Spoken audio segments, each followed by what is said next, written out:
خیلی سکسیه، قدش بلنده، هیکلش خوبه. شراب دوست دارم، آبجو دوست دارم، تکیلا، بیلی. برو پایین بچه. بودو نمیره. آره خلاصه این که بچه پایین نمیره. پولدار شدیم میت میاریم کارا خونه رو.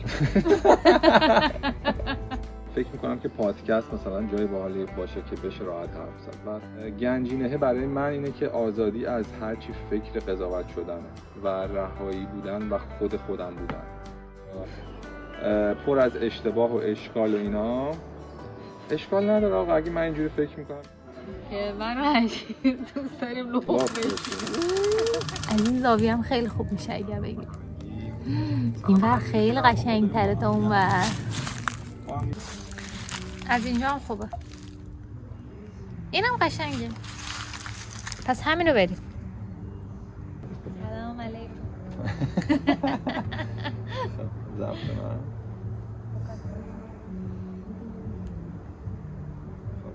شروع شد.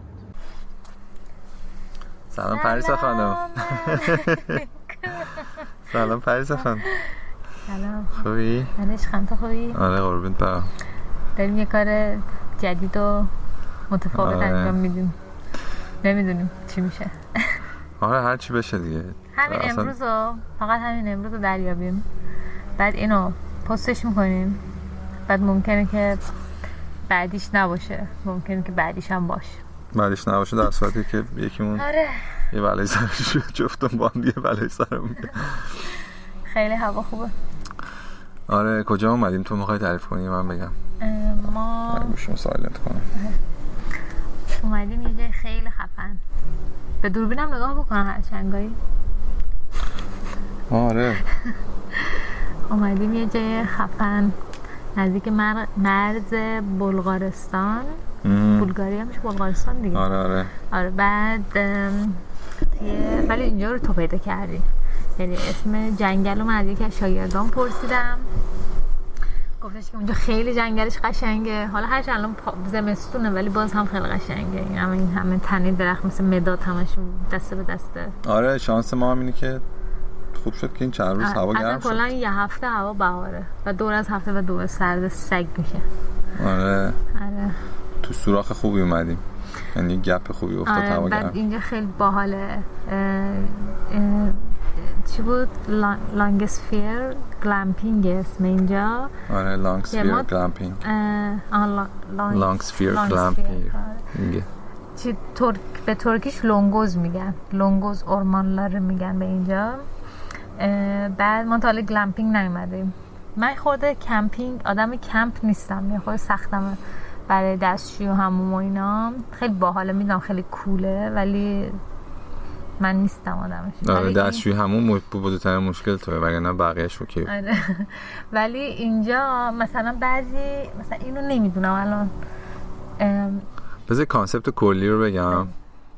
گلمپینگ کسایی که میخوان من که تازه یاد گرفتم میتونن که ویدیوش هم ببینن تو یوتیوب اینجوری. آره من چرا پشتم به دوربینه انگار قهرم. ما داریم آخه ضبط هم میکنیم همچنان، بعد من انگار قهرم. بذار من بیام بغل پریسا. بیا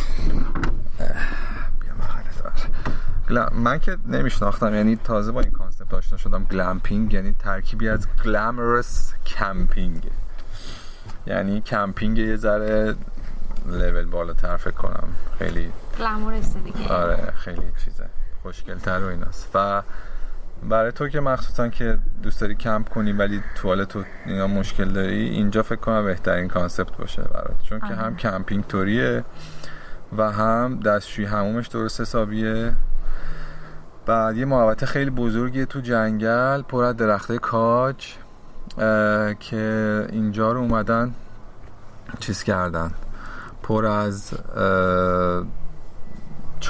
چادر که بگن خونه های مثلثی شکل چوبی درست کردن که مدل حالا اتاقاش مدل مختلفه، بعضیاشون همون دستشویی داره، بعضیاشون نداره، بعضیاشون کمد داره، نمیدونم یه ذره بزرگتره که بالکن داره و اینا.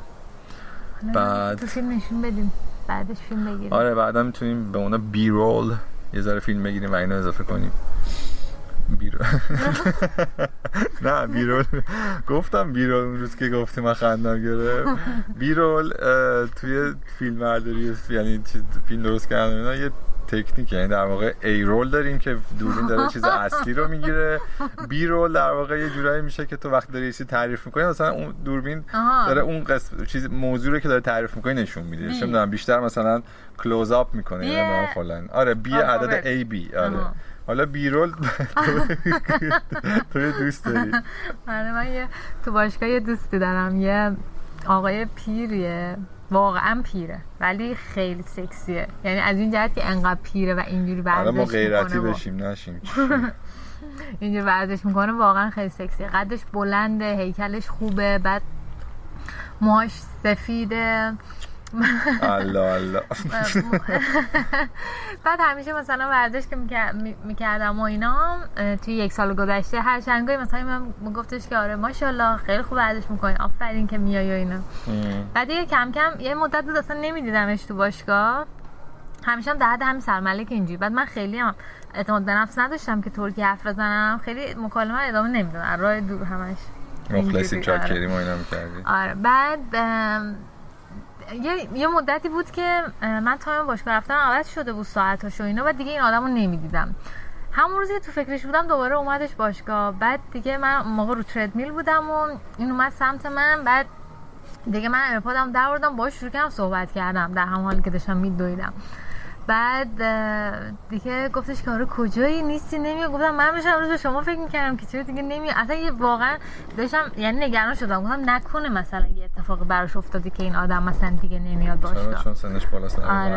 آره بعد دیگه اومدش و بعد دیگه تو اون روز یه چندین بار با هم دیگه همینجوری صحبت کردیم و تازه بر اولین بار اسم همدیگه رو پرسیدیم که بعد گفتش که من اسمم بیروله. بعد دیگه خیلی دارین زود به هم آشنا میشیم. من خیلی خوشم اومدم خونه، بعد به حجی گفتم اسمش بیروله، گفت حجی خنده کرد، گفت که مطمئن ایرول. آخه ایرول مثلا اسم داریم ولی بیرول من نشده بودم. ولی حالا خوبه که همون روزم مثلا تو شهر توی برد تبلیغاتی نمیدونم مثلا بیرول نمیدونم چی دیدیم که یعنی همچین اسمی هستش. آره خلاصه که این آقای بیرول دوست خوب منه. بعد بهش گفتم که آره من وزن گرفتم و اینا، باید که دوست پیر خوب من باید وزن کنم. گفتش که نه تو خیلی فیتی اصلا چیز نکن. بعد من میگه که تو رو خدا وزن کم نکن. گفتم که نه واقعا خیلی وزن گرفتم، تو دویدن اذیتم میکنه.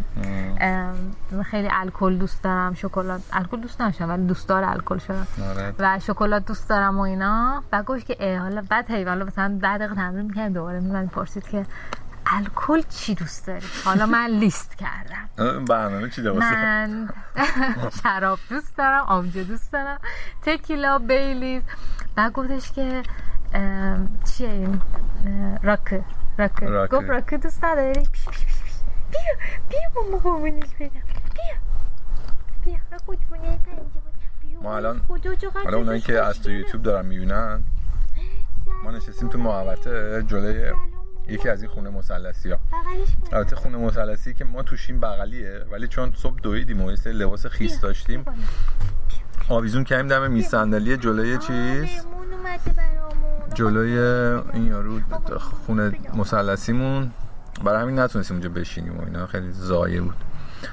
الی اینجا رو چیدیم و این بغلم کسی نیست خدا رو شکر و میتونیم راحت بشینیم. آره داشتم میگفتم. آره بیرول داشتیم میگفتیم. گفتش که راک دوست نداری اینو. گفتم چرا، اونم دوست دارم خیلی.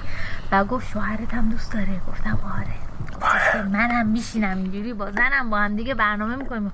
حالا من تو فکر اینم که حالا من تو فکر اینم که کم کم باش چیز کنم، برنامه کنم، یه برنامه مشروب خوری با هم دیگه بزنیم. کم خوب اومدیم. بچه چی میگی تو که انگور نمیخوری؟ خب اینجا پر گربه است. یه موتم زد روی ما چون خودمون یه گربه داریم ساشا. ولی این خیلی این داره خوش میمونه به هویجا. ما این هویجا رو میخوایم بخوریم. آره موش چسبیدش هم نخورم. موشی داره خور میکنه. آره. بعد خلاصه این گربه ها اینجا هم خیلی فرندلی ان. یه چند تا بچه گربه سیاه و توسی هستش دم رستوران صبح دم صبحونه بودن، انقدر با اومدن بی خود و بی جد میپریدن گردن هم دیگه رو گاز میگرفتن. ای خدا قربونت برم خودشون جا انداخته اینجا. نگاه کن چه چنگی میزنه به بازو. تو رو ببرم، تو رو با خودم ببرم. هیچ چی دیگه. آره خلاصه میتونیم حرف از بیرول شد، میتونیم بیرول هم بگیریم، یعنی از جایی که اینجا هستش و اینا. از اطراف محیط اینجا بگیریم که چجوری. ولی خیلی جای باحالیه، یعنی ترم پیش من که خب تموم شد، یه هفته به فاصله بود تا ترم جدید شروع شه که ترم 8 میشه و تموم میشه این دوره طولانی. 4 سال گذشت ولی 3.5 سال 4 گذشت. آره خلاصه این که گفتیم که بیایم یه جایی. حالا اومدن ما هم تا اینجا خیلی داستان بود. چقدر ماشین گرفتن بدبختی بود.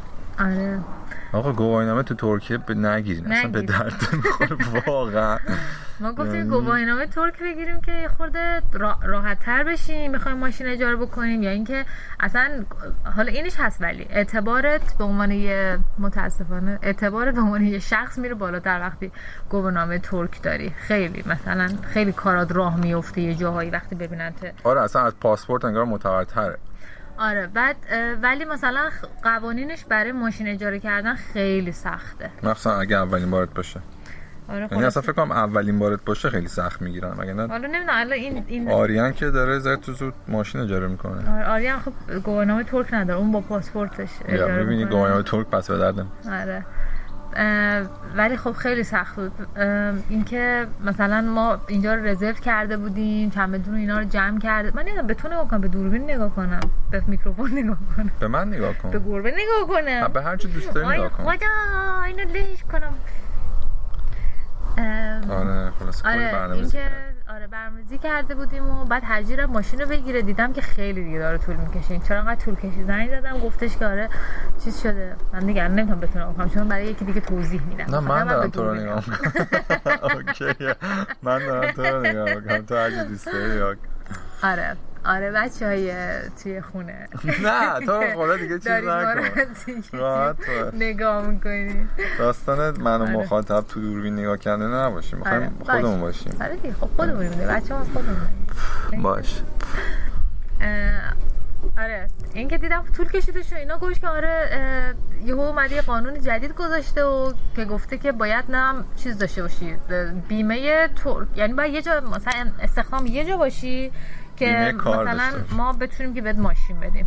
مثلا گفت خب چرا همینجوری رو نمیگید و اینا، قبل چرا تو سایتتون نمی‌نویسید؟ تو سایت خب من رزرو کردم، پولشو دادم و آره بعد دیگه اومد گفت که آره قصور من رو ببر، قصورا باید کنی، یعنی نقص ما رو ببخشید، کمکاری ما رو ببخشید و فلان و اینا، اشتباه ما رو نبینید. آره بعد گفتش که دیگه مثلا حجیر رفتش که از یه جا دیگه اجاره بکنه، اونجا گفتش که بعد لیمیت کریدیت کارتتو بری بالا. بعد حجیر رفت بانک که این کار بکنه. من گفتم که آقا من زنگ زدم، یعنی ایرانی سرچ کردم ببینم مثلا ایرانی‌ها مثلا چیکار می‌کنن، چون ایرانی‌ها همه جا میتونن که قانون رو بپیچونن. یه راهی به نفر پیدا میشه. بعد دیگه حالا بگم از کجا میگفتم که خیلی ازشون راضیم. گو تو سفر از گو تو سفر گرفتیم. از گو تو سفر گرفتیم. آخه چه اسمی روش گذاشتی آخه؟ آدم حسابی گو سفر بذار حداقل. گو تو سفر چیه؟ گو تو سفر از اونجا که گفتم ببین من یاد اون ونگو افتادم. با آریانه پارسا رفتیم ساپانجا، بعد اتاقا رو اسم گذاری کردم به اسم هنرمنده و اینا. بعد اتاقا بغلش حروف الفا چیده بودن، بغل هم مثلا نوشته بود ونگوگ میخواست بنویسه، ونگوگش خب ونگو جی اچ نوشته میشه. جی آخرش نبود، ونگو شده بود. ونگو. الان گوه تو سفر. بچه میشینی یا چی؟ گوه تو سفر. این میخواد بیاد بغل تو ولی نیاد چون موهاش خیلی میریزه. آره من اصلا عادت ندارم. ما ساشامون بچه‌مون اصلا موهاش نمیریزه، به خاطر اصلا یه گربه میاد یه انقدر موهاش میریزه پشمام میریزه.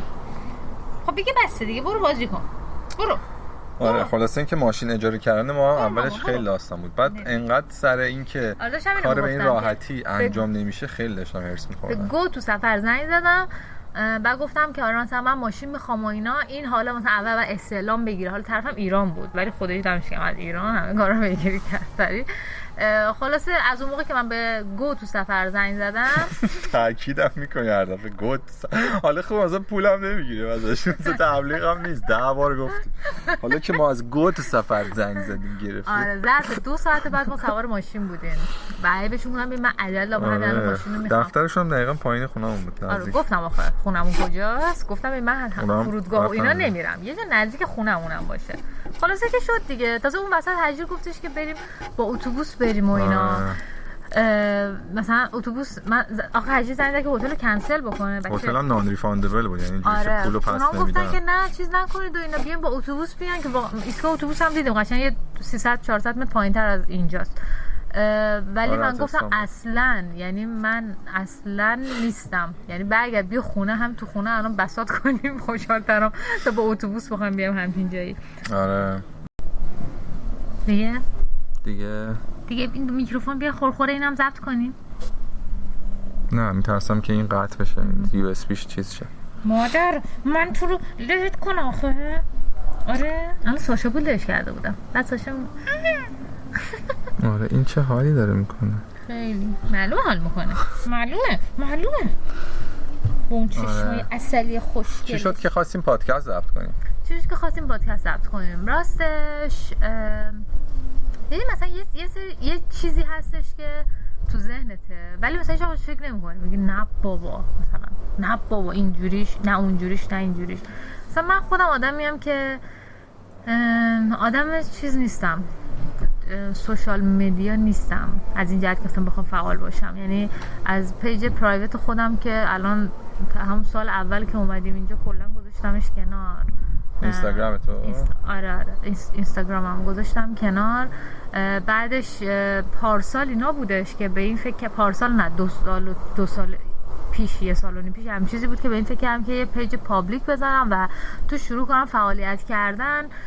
مثلا دیگه بعدی شما پیدا بکنم جایی که ترکیه میریم میشناسیم و اینا معرفی کنیم، فیلم بذارم اینجور کارو مثلا بکنم. نه خیلی ایده نداشتم که باید چی کار بکنم، ولی خب تا پیجمو راه انداختم یه چند ماه، یعنی 1-2 ماه اینا که گذشتش که بازم بیشتر همش چیزهایی که یعنی پست و استوریایی که میذاشتم همش دویدن و ورزش و اینا بود بازم. یعنی اصلا نمیرفتم سمت اینکه اینجا مثل این پیجا که الان خیلی زیاد شدن، اینجا برو این رستوران این غذا رو بخور، صبحانه رو بخور، اینجوری نشدش. بعد که دیگه انقلاب مسئله شروع شد و من کلا تا 10 ماه یا 1 سال اینا داشتم فقط مثلا فعالیت اینجوری میکردم. و بعدش دوباره اصلا دیگه چیز نداشتم، دیگه اصلا نیستم. و اینکه اینم هست، اینم بود برای که مثلا یه حرفی بزنم این چی فکر میکنه، اون چی میگه، این میاد اینجوری حرف میزنه، اون ممکن اینجوری حرف بزنه. آره خیلی بده. حرفای که ممکن بود بشنوم هم برام این حرفای آدمای منفی منتقد کرد که نشستن فقط کار بقیه رو میدن انتقاد میکنن. میدونم که نباید مهم باشه ها، من میدونم این چیزی رو، ولی خب به اونجا نرسیدم که مثلا بخوام که بگم باشه برام مهم نیست. یعنی خب باید برم تو دلش، بعد این حرفا رو باید بشنوم، بعد مثلا پوستم کلوف بشه، بعد اون وقت بگم مهم. نه به نظرم الان نمیتونم که مثلا بگم باشه من این کار میکنم و برام مهم نیست، چون بهش فکر میکنم که اگه همچین چیزی بشه، اگه همچین حرفی بشنوم، اگه همچین ریاکشنی ببینم چی میشه. ولی یوتیوب چیزی بود که تو یوتیوب آدما انگاری که متمدن ترن، همینجوری مثلا چشاشون رو نمیبرن دهنشون رو باز بکنن، اصلا خیلی متفاوته. جالبه همون آدمه ها، من دیگه یعنی شاید همون آدم نیست، نمیدونم، ولی خیلی منو لیس میزنه. ای خدا منم دوست دارم. عزیزم تو اگه چیزی خواستی بخوری بگو من بردارم. نه نمیخورم. بعد مثلا همش فکر بودم که تو یوتیوب مثلا چی کار میتونم بکنم. یه تایمی مثلا چون خیلی حیوان دوست دارم یه چنل ساختم و حتی چیزم شد، نه 1000 تا سابسکرایبر به مانیتایز رسید. آره رسید یا نه یادم نمیاد، ولی مثلا 9000 تا سابسکرایبر یه اومد. آره. ساعتش ولی پر نشدش دیگه. مثلا از اونا مثلا چیز میذاشتم، فعالیت میکردم که در واقع ویدیو میگرفتم، فیلم، عکس و ویدیو نه این چیزا میذاشتم و اینا، ولی بعد دیدم که اونم اون چیزی که میخوام نیست، یعنی حداقل انجامش دادم و دیدم نه اینم اون چیزی که میخوام نیست. تا اینکه من خیلی پادکست گوش میدادم همیشه، یه مدت مثلا پایین میشد بالا میشد پایین میشد بالا میشد، ولی توی چند ماه اخیر که دیدم دیگه تمرکزم از بعد از این داستان انقلاب و اینا اصلا کلا من کتابو تو مدت گوشه بودم کنار واقعا و اصلا نمیتونم تمرکز بکنم کتاب بخونم. دوباره شروع کردم پادکست رو بیشتر گوش دادم. بعد پادکست رامین امامی مسیح و راستی یا با اسم هنری کینگ رام پادکستی بود که مثلا توی لیستم بود که به ترتیب پادکست‌ها رو که گوش میدادم دیگه حالا رسیده بودم به این که اینم گوش بدم. و یهویی مثلا رامین انگاری که یه چراغی رو روشن کرد تو ذهن من که آقا خب تو هم مثلا بیا حرف بزن و بگو اون چیزی که میخوای بگی و اینا.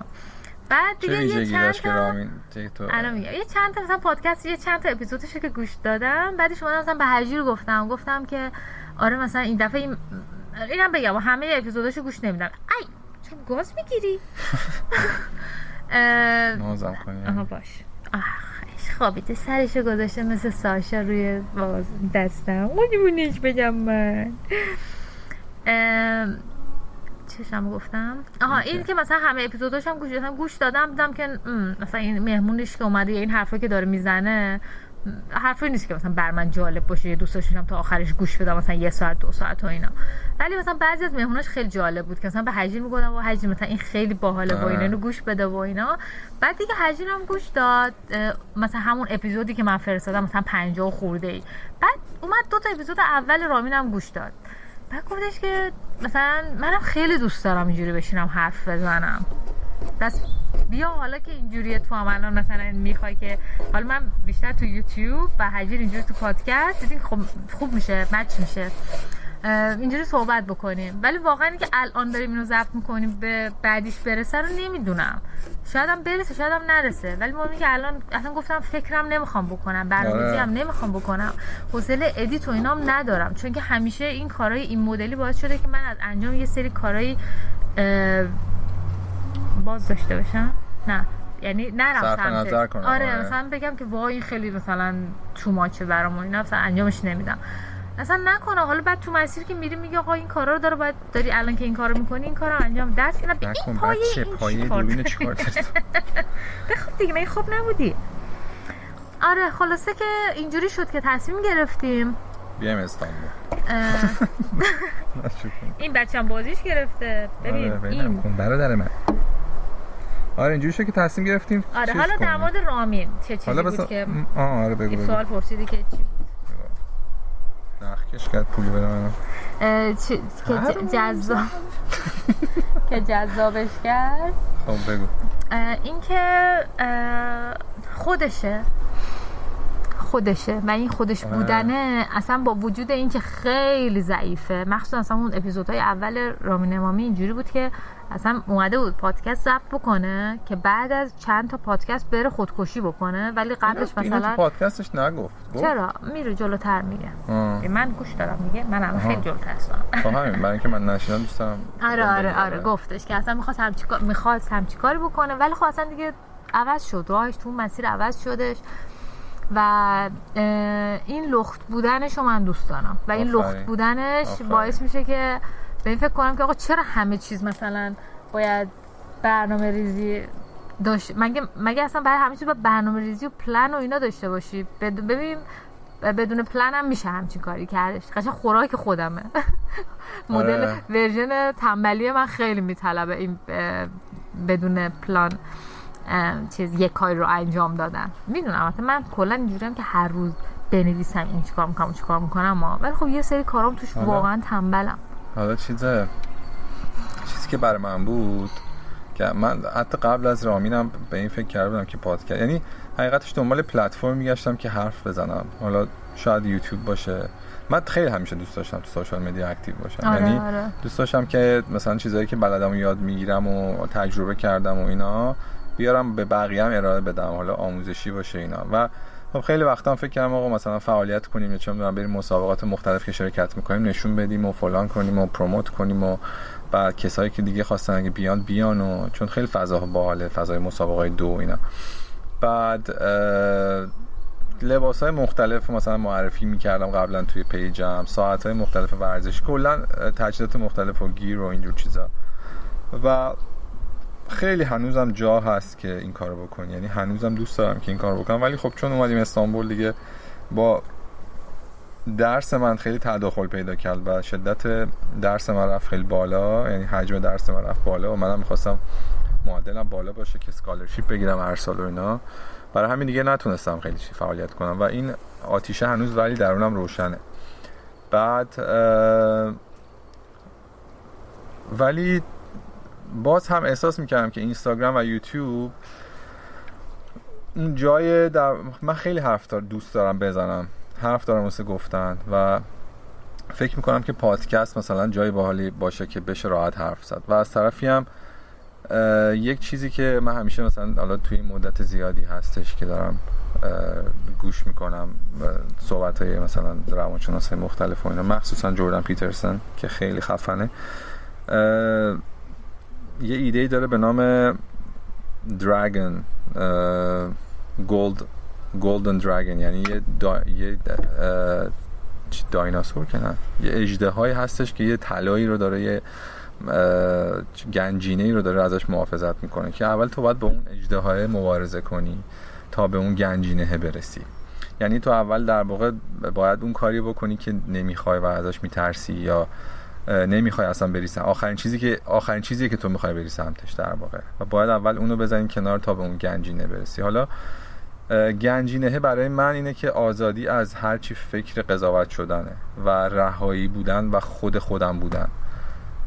من خیلی مخصوصا از موقعی که پیج اینستاگرام رو زده بودم تو ایران که راجع به کفش و ساعت و اینا حرف می‌زدم و مطالب ورزشی و تغذیه و مربوط به ورزش و اینا می‌زدم، خب چیزایی می‌نوشتم که تو سایت‌های مختلف هست و ریویوهای مختلف هستش، تو اینترنت هست و مجلات رانرز ورلد و اینا نوشتن و همینا رو منتشر می‌دادم تو پیج خودم که چون می‌دیدم واقعا خیلی اونا خیلی غنیان و مثلا توی مجله ورلد رانر نگاه می‌کنی می‌بینی راجع به همه چی حرف زده و خیلی جذابه، راجع به دونده‌ها، راجع به کفش‌های مختلف، راجع به مسیرهای مختلف دور، راجع به مسابقات مختلف و اینا. ولی خب مثلا خب من که خودم تازه شروع کردم به دویدن، اینجور چیزا برای ماها نبود. ما فقط مثلا میشنیدیم از این، مثلا یارو میگه که اینجوریه، این کفش مثلا خوبه، چه می‌دونم یارو میگه که راجع به دو مثلا فقط سینه به سینه اطلاعات چیز میشد و واقعا معلوم نبود که این اطلاعات خوبه، درست نیست و فلانی. یکی چیزی میگفت همه باور میکرد و من دیدم که خیلی جذابه. بیام مثلا اینا رو، خب من انگلیسی بلدم، میام همونا رو منتشر میکنم، ترجمه میکنم و توی پیجم میذارم و بقیه استفاده کنم. که خب خیلی از طرف کسایی که فکرشو اصلا نمیکردم که یعنی لیدر این موضوع بودن، حتی کسایی بودن که من لوکاپ میکردم، چجوری میشه، یعنی دنبالشون بودم، فالوشون میکردم و یه جورایی شوق دویدن رو درون من به وجود آورده بودن. این آدما شروع کردن منتقد کردن غیر منطقی، یعنی بیشتر چیز کردن، قضاوت کردن و خب این آدما چون طرفدارای زیادی داشتن، خب دوستای زیادی هم دارن، اونا هم شروع کردن روی من قضاوت کردن سری چیزا. اینجا داره این که آره این اصلا راجبش داستان جدا صحبت می‌کنه چون که واقعا درس داره به نظر من. اونجا مثلا حالا بگو که چند سال ما اونجا بودیم، از تایمی که مثلا 2018 2020 مثلا بگو 3 سال، کل 2018 2020 2019 2020 حالا بگو 3 سال. خب مثلا تو ایران بودیم و اونجا مثلا دویدیم و توی جمع دونده ها بودیم و الان مثلا 3.5 ساله که اینجاییم و مثلا میتونیم اینا رو چیز بکنیم، مقایسه بکنیم و ببینیم که چقدر. آره اون خیلی جالبه، اون باحاله. حالا اون یه موضوع دیگه است، واقعا راجعش باید جدا حرف بزنیم.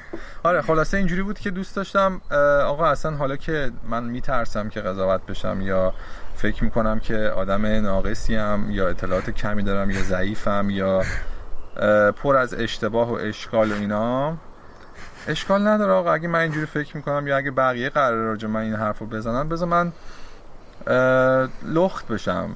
یعنی بذار من همه در واقع ناامنیامو و اون ترسا و اون دلهرهامو بیارم اصلا نشون بدم، اصلا بگم آقا من همه نواقصم ایناست و اجازه بدم که هر کی اگه خواست قضاوت کنه، ولی من دوست دارم که چیزایی که واقعا هستم رو بگم، حرفایی که دلم میخواد رو بگم. چیه چه چیز با نمک بعد به لخ بشم میخندی؟ آره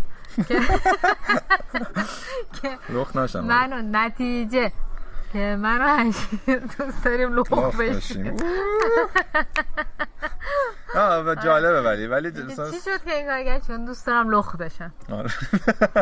ولی چیز استیو جابز توی اون دانشگاهش دم سخنرانیش تو استنفورد بود فکر میکنم که گفتش که we are already naked. یعنی ما در کل در صورت لخت هستیم و لخت به دنیا میاییم و لخت هم میمیریم. برای همین نترس از چیزی، از کاری که میخوای بکنی یا مثلا قضاوتی که میخوای بشی یا هر چیزی، شروع کن از هر جایی که دوست داری شروع کن. و در صورت من هر حرفی بزنم یا حتی نزنم هم بقیه حالا یا اصلا به هیچ جاشون اصلا کی به جایش هست که من اصلا میخوام چی بگم بین میلیون ها آدمی که دارن حرف میزنن توی این مدیا. و از طرفی هم اگه کسی هم جایش باشه و حالا بخواد نظری بده یا قضاوتی بکنه یا مثلا بخواد قضاوتی بی جای بکنه یا چرت و پرت بگه، خب اینا آدما همه جا هستن. برای همین من میخوام این مرزی که توی ذهنم به وجود اومده رو رد کنم و حرف بزنم و حالا کسی اگه استفاده میخواد بکنه و فکر میکنه که بیشتر به این چشم نگاه میکنم، بر من اینجوریه که انگاری که مثلا یه قسمتی از زندگیمونو، خاطره، حرفامون، هر چی که هست توی مثلا کانالمون توی اینترنت مثلا به اشتراک میذاریم.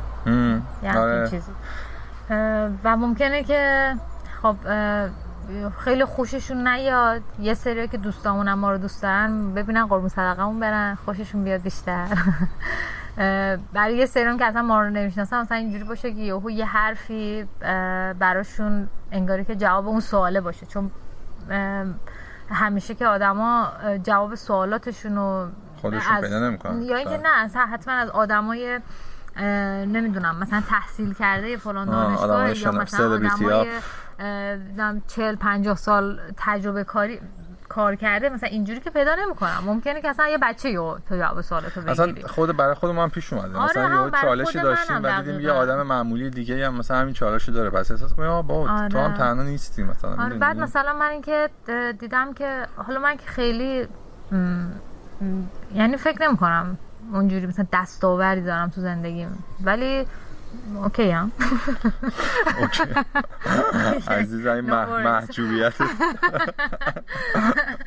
ولی خب حالا در حال تجربیاتی که داشتم تو چیزای مختلف، مثلا سر کلاسام که نشستم یهو مثلا شاگردم یه چیزی میگه و تو هر زمینه اصلا حتی همون یاد گرفتن اون زبان باشه، فرسخ معلم زبان اینجا تو ترکیه. آره بعد مثلا بهش که میگم بعد اینجوری هم که وای تو اصلا باید چیز بشی، تو باید نه لایف کوچ. آره تو باید لایف کوچ بشی. گفتم وای لایف کوچ چیه؟ لایف خودمون رو جمع کنیم کوچی بعد. آره مثلا من فقط دارم تجربه‌مو میگم. حتی مثلا من اصلا خودم معلم نمیدونم، من به این فکر میکنم که من الان دو تا به غیر زبان خود مامانم مادری، یعنی زبان مامانم زبان مادری به غیر از زبان مادریم دو تا زبان دیگه بلدم. بعد از این مهارت بحال نمیشه دستاوردی زندگی دیگه دو تا مهارت. آره گفتم دستاوردی ندارم، این دو تا زبان بلدم. خب مثلا تو این دو تا زبان از یکی از زبان دومم استفاده میکنم که زبان سوم رو آموزش بدم. نه به زبان سوم به زبان سوم زبان دوم رو دارم آموزش میدم. درست گفتم؟ از زبان سومت استفاده میکنین که به زبان دومت رو آموزش بدی. آره که این به اضافه کنید که زبان دوم رو آموزش بدم. اسپیکینگ ناقصی دارم. آره مثلا دیگه خب وقتی که خب منم تجربه کردم تو مسیری که زبان انگلیسی رو یاد بگیرم تا یه حدی، زبان ترکی رو یاد بگیرم تا یه حدی، از این تجربه ها استفاده میکنم و خب استفاده میکنم که تجربه است دیگه. خب همون رو دارم به شاگردم میگم آقا من این راهو رفتم جواب داده. وقتی یه چیز برای یه نفر جواب میده تو جواب بده. بعد اون یهو اینجوری واو من دوستم حرف بزنیم و یعنی چیزایی که زندگی کردیم و فکرایی که داریم، حالا ممکنه یه فکری که الان داشته باشیم بعدا عوض میشه، قطعا آدم با عوض میشه، ولی دوست دارم که اینا بمونه یه جایی، یعنی یه جایی ثبت بشه. حالا فردا بچه دار شدیم یا چه میدونم یکی خواست ببین آقا از هجیر کی بود چی بود اینا، کسی هم نمیخواد هجیر کی بود چی بود، ولی در کل یعنی کسایی که چیز بودن دوست دارم که یه چیزی از من باشه بیرون. بعد ای بابا پریس تو هم بابا یعنی یه اثری یه حرفای من تفکراتم بیرون باشه. من اینجوری نبودم تا امروز یه چیزی از من باشه بیرون، خب میتونه دستم بیرون باشه.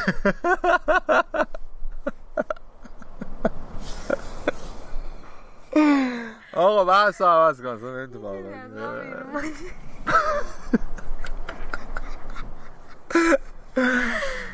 خدا خلاصه آقا دیگه حالا همین دیگه بریم چیز کنیم. ولی موضوعی که میتونیم حرف بزنیم خیلی زیادن. موضوع آدم بشینه پای حرف زدن، موضوع چه میدونم حالا همین داستانی که ما اومدیم ترکیه، موضوع فیزیوتراپی، موضوع ورزش، موضوع موضوع شاید زندگی زن و شوری، این اپیزود شاید به دومی برسه. شاید چرا تو میگی؟ من که میگم همجوری حرف بزنیم ببینیم که تا کجا میرسیم. تا کجا میرسیم؟ ممکن 2 بشه، ممکن 3 بشه، ممکن 300 بشه، نمیدونیم که. آره بابا اصلا فکر نکن. آره. ما الان میچسبیم باشه.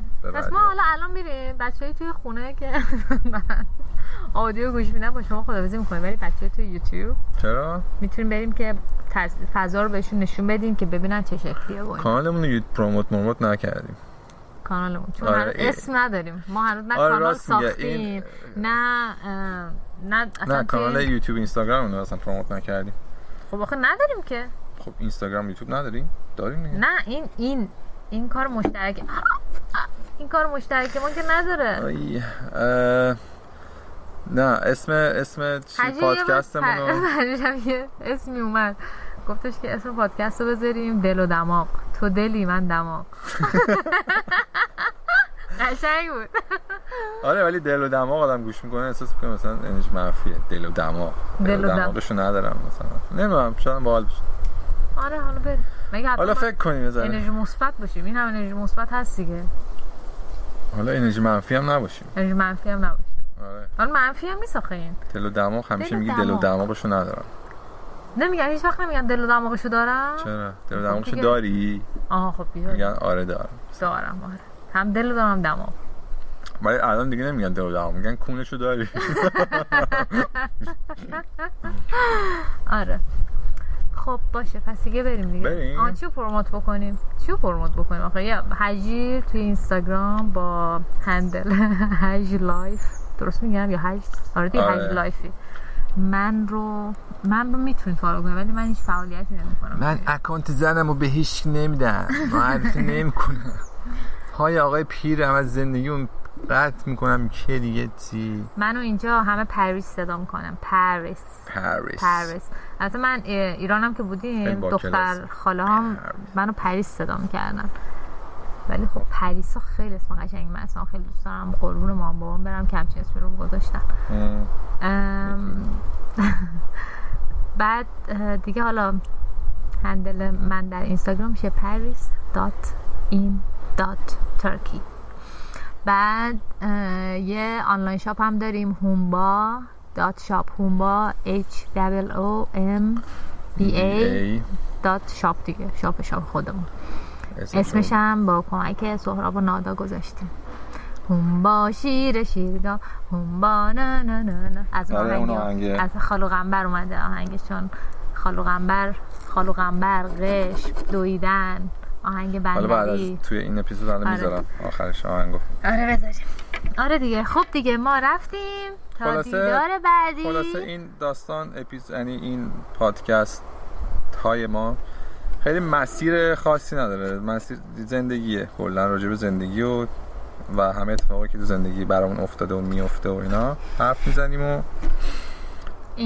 اینجوری. آره توی پیج اینستاگراممون هم نمیدونم ورزش میذاریم، میدویم میذاریم، بعد اگه چیزی خبری چیز داشته باشیم یا چی میگن اپیزود جدیدی منتشر کرده باشیم اونجا اعلام میکنیم، پست میذاریم یا استوری. بعد ایشالله که موبایل میخریم که عکساش با کیفیت تر باشه. موبایل بهتر میخریم. آره کمک کنید که موبایل شاید هم دوربین بخریم. بعد خلاصه اینجوری اگه میشنوین و تا الان اینجا بودین دمتون گرم. 44 دقیقه شد فکر کنم برای اپیزود اول، برای گرم کردن بس باشه. من فکر میکنم الان اینو فقط مثلا دوستای نزدیکم مثلا مانا و ملیسا گوش بدن و من واقعا برام مهم نیست که چقدر چند نفر گوش بدن. مانی گوش بدن و تمام.